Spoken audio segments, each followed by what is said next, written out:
Dearly redheaded, we are choosing consciousness today to get through this thing called grief. Interesting word, grief. It means love, which makes for a mighty good joke. But I'm here to tell you, there's nothing else. Just joy. And if the big picture tends to bring you down, go crazy once your life goes. Woo! When I started to see what I was up against many, many years ago, I said, build your own relationships with people. That was my line. Then my line became, build your own relationships with people, but understand they were unkind to me. And that's the one that hung me out to dry. Wow. And again, I get really intense. It's really not my story. I just don't know. I know my story is going to save other people grief because there's layers to this. You just don't reconcile with your children, especially if you're a woman that wants to be a woman too, which, as I say, our generation is the first generation of women going, hey, I'm a woman too. I recognize my mother was a woman. None of my siblings were interested in her. And they didn't know who she was. And it was easy for them to abandon her because they didn't have the connection. These connections that we're forming by being women and being human beyond being mothers and fathers is important, especially, now I'm really smoking the green, but I'm onto something, especially with the advent of so much AI. Because AI gets this shit. Mm-hmm. You know, so now you can get an AI buddy that understands all this. And so, you know, as human beings, we sort of got to play catch up. And I think we can. I think it's just more of these conversations, but it's thinking beyond the reconciliation. Reconciliation is great, but not if you're still fawning your kids. No, I mean, look, I hope anybody listening today, if they get anything out of this, is that just to take one small step towards connection, understanding, and healing. I think those steps over time create a ripple of hope and empowerment, and that could change lives of your life and those around you. I mean, healing is what we're talking about here. And now I am going to cry because I'm going to tell you what it is between my sons and I. Okay. It's I love you, but it doesn't mean I want to talk to you, and it doesn't mean I would. There's a song that reminds me of my boys. That one of the lines is, "Say the word, and I'll part the seas." Wow, that's powerful. And they know that. And I would. It doesn't matter what's happened, what's been done, what's been said, what's been repeated out of ignorance, out of influence, especially the influence of abusers. None of that matters to me, but that took a long time. But they're the only two people. I'm sure the only two. And Joanne, if you had any advice for these moms who no longer feel purpose or who have been disinvited to weddings and engagement parties and seeing their grandchildren, and who are considering, now the term is unaliving themselves, because apparently we're not allowed to say the S word. What would you say to these moms? Step on the path to self. It's horrible. I've been on it for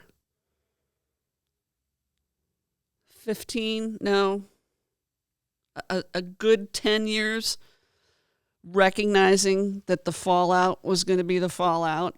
I recognized, in losing my mother, that I might have issues where my boys were concerned because of family. It was a grueling situation that I will write about because I don't feel like crying on the mic for any more than a few minutes. Step on the path to yourself. It is the hardest thing you're ever going to do. See what resonates. Listen to the people that can speak to it. Spare you grief. Find a way to laugh. Find a way to laugh. I write, and in my writing, there's a comedian that is known for roasting. His name is Jeff Ross. Are you familiar with his name? Yes, I am. Yes. So Yes. my decision in writing Laugh So I Don't Die is to hand it to him and say, okay, now fucking roast me. Because all the fucking, and I met him casually. Well, I had an interaction with him that was very powerful for me right before my mother died. He had invited me up on stage. Well, he invited people who were going through a lot up on stage, which I guess was common for him in the end of a performance. I did not know that. And I went up on stage. I got these ratty tissues in my hand, and my mother was dying. And, other people are giving their sob stories. Somebody's talking about their daughter being a slut. And I'm up there bawling because my mother's dying. And he asked me what was going on. And I told him, and he said, "Where's your mother?" I said, "She's an hour and a half north of here in a recliner dying on oxygen." And he looked at me, and it's a longer story. But, he very quickly, to his credit, after he tried to bust my balls a few times, and I just wasn't taking the bait, but I'm autistic, the bait was going over my head. It just really was very, very healing. And I don't know how to explain to people how you can make the most horrific things funny. And I understand they take offense when other people do it, but when you can offer that to yourself, it was just amazing. And I'm still doing it because the possibility of what could come down the road without healing, when it comes to grandchildren or weddings or whatever, I know in my heart that it's going to be easier for my kids to exclude me because of what I endured on both sides of the family. I'm going to be the common denominator, the odd man out. That's not going away. So you're almost choosing to punch yourself in your own face for your own peace. Yeah, you're choosing to step away because you don't want to walk on eggshells anymore. It was intense abuse. I mean, intense psychological abuse. Intense. And, I had to examine my shadow and recognize many years ago that I was, and my joke is I was raised by wolves, but I was capable of being a wolf in that group. I would have been capable of what they were capable of. They valued me when I was a wolf. And then all of a sudden I was like, ooh, wait a minute. I got to get the fuck out of this thing. And it took a long, long time. And it's still work I do every day. I would say to those people, this was a long answer to your question, but I would say to those people, if you step on the path, just, I'm an introvert. If I feel sorry for people who are extroverted, but just figure out what makes you feel good, figure out and feel it. Don't sedate it. Feel it. And when you think it's too much, let yourself feel that. And make sure, you have your safety nets. A good therapist. And I don't mean I mean, a therapist well-versed in complex trauma, Mm-hmm. well-versed. And they're not. It is not common. Complex trauma is, ooh, we've got a way to go. But there's a lot of people, on the internet, a lot of gurus, figure out who resonates. One thing that I did, and after my mom died and the shit hit the fan with my family, was I made sure to get involved in guided meditation because I couldn't meditate without a guide. So I made sure that I was doing it regardless where someone could lead me. Jeff Foster was who I chose, and I knew once a week I was doing, maybe it wasn't once a week, I don't remember how often, but once a week, at least for an hour, I was going to sit in a chair and let someone else do the talking. Well, I hope. Thank you for sharing that. It's really a powerful story, and I hope everybody who's listening to us today can take a moment to reflect on their own families, their own relationships, and the ways you can show compassion, set these boundaries, and nurture the people. I mean, I think it's never too late to make a difference, either for yourself or for those around you. And I'd like to continue on this path. And after seeing, the pain that some of these parents and adult children are going through, it's really something I would like to help them with. Yeah, I know you said you used, and I hope you don't mind me saying, you used some chat GPT in your article, and I think that speaks to what one of the benefits of AI is, synthesizing this stuff. I have a joke that I use chat GPT because, as a recruiter, a coach, career coach, creating packages, marketing materials, coaching sessions, whatever it may be, this saves a tremendous amount of time. Yeah.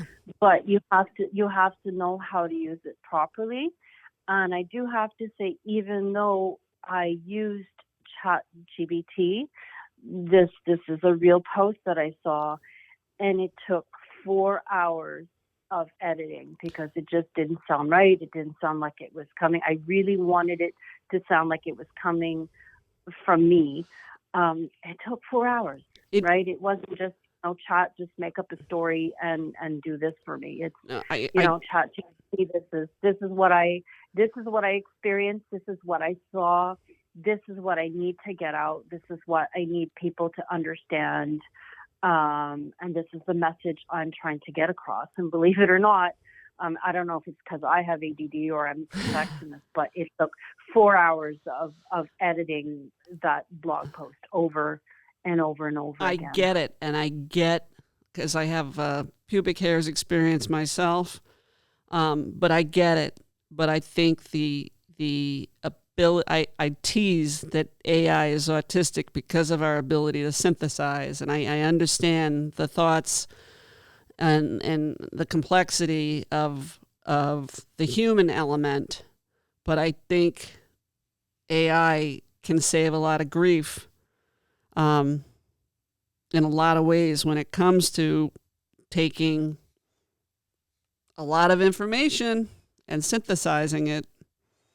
I mean, I pride myself on being able to do that when I write. Can't so much do it when I talk. Like when I in one-on-one conversations, I can. The podcasting is harder for me because it's, as a conversationalist with somebody I know, it's vastly different. These conversations are challenging for me, and that's again why I appreciate you just going to where we went, because I've been sitting on this for a long time. And I promised. Huh? It's a challenging and very, very heavy discussion. Life altering. Not a discussion you can have with anybody. So thank you, Joanne, for your friendship the past couple of weeks. You got a friend. You got a friend. Honored. Like, I'm truly honored, and I'm completely, in love with you now and enthralled with you and your mission and what you're trying to do. And, I hope we can do this again. I had a blast. Even though it was heavy and sad, I still had a blast doing it. Thank you. I knew right away. So I'm going to come to Montreal and stay 2 weeks with my 3 dogs.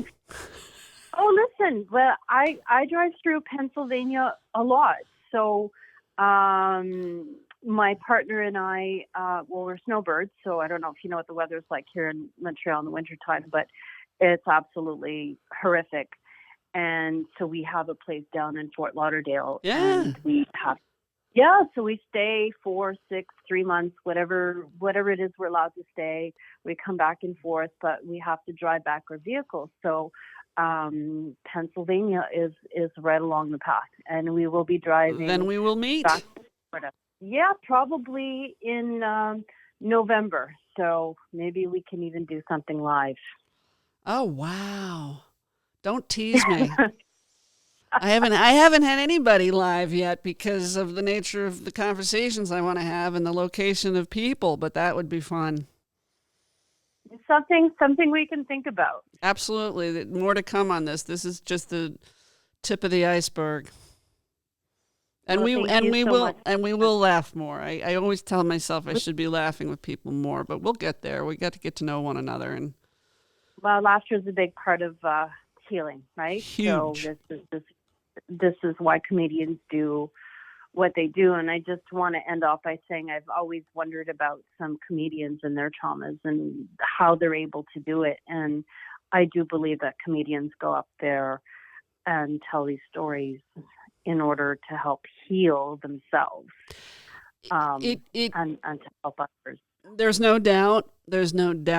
I'm trying to get there with, I'm slated to talk to a comedian next week, friend of mine. But selfishly, I want to talk to, I want to talk to the big guns. I also want to be a sapiosexual dominatrix though. So.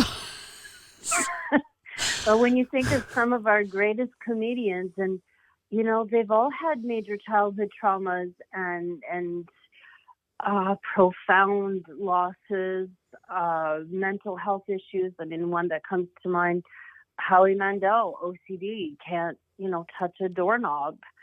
Yet he's famous, right? So, I reached out to him. I do a lot of little things. I do a lot of little things. I figure what's supposed to stick will stick. And ironically, I reached out to him in the last couple of days. And because I had an interaction with him like 35 years ago that I still really don't know if it's one of those things where, did that happen? So I wrote a little about that to him, and I asked him I forget, but yeah, the OCD with him, because it's so relevant to me. And that's also, obviously, I get intense, the things that I get excited about, like with you, that I can relate to and find someone to finally talk about it. Yeah, I would love to. There's so many comedians I'd want to talk to. Bill Burr's up there, man. Well, listen, maybe I can get Howie too. He is a fellow Canadian, so maybe I can reach out to him and get him to come up to Pennsylvania with us. Hey, don't tease me. If it's meant to happen, actually, I don't want to say that fucking line. I hate that fucking line. It's all happening. It's all happening. It's all happening. Yeah. These expressions, if it's meant to be, it's meant to be, or it is what it is. I don't know if anybody's ever, it is what it is. Wow, okay. I it is what it is. I manifest and have a lot of synchronicities, and I've changed. Are you familiar with Jim Carrey's belief on this shit? Yes. So I really take a card from his deck on a lot of this stuff, because when I needed perspective, his was the most prevalent. And then sort of from there, I go to a lot of places. I'm very guided, so it doesn't mean anything weird. I get really guided on this stuff. It's weird. It's great. That's great. Well, thank you so much, Joanne, and we'll see you in Pennsylvania. Will do. You're invited. Thank you. And Yeah. thank you, Brian. Thank you. You're welcome. Bye, guys. We'll talk soon. Thank you. Bye, guys. Bye. Thank you for listening and supporting Natural Born Redhead. If you follow the bouncing balls, please like and subscribe. If you know someone interested in sparing others grief and inciting joy, message me on Facebook or reach out via my website, Natural Born Redhead. J Ma.